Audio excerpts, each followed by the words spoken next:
the amount of homes that are shortage right now as far as new builds. They don't have the materials. They still have issues with that. You look at the price, the producer price index, which dropped nearly 1% in August.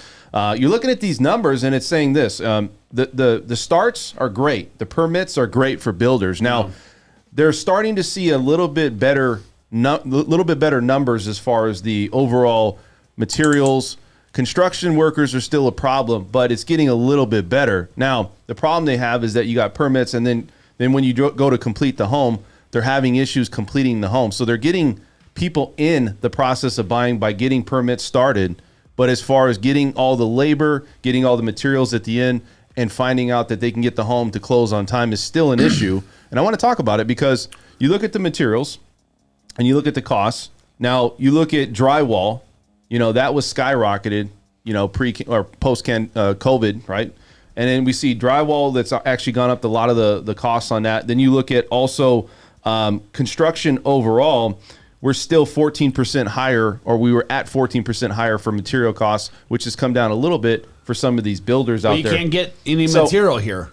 Well, look, listen, what do you mean by that, Brett? Well, I mean, that pretty much explains the whole, it's easy to start something and it's hard to finish something. Mm-hmm. Well, look, because the fact, the reality is that you have all of these supply chains backed up beyond belief. Mm-hmm. So what's it going to take to get that to freed up? I mean, it's a lot of bureaucratic. But from what I understand, bullshit.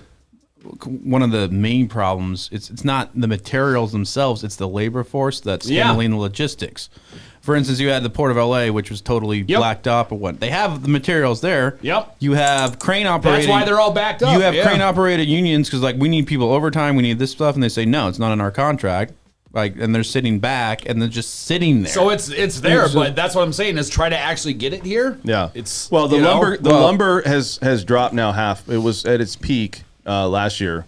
And now it's dropped about half the cost. Yeah. And you look at which we predicted, by the way. It was freaking out. Right. It's fires. It's just simple 300% simple economics why that was happening. Don't freak out. Don't build a house right then, right? That was right.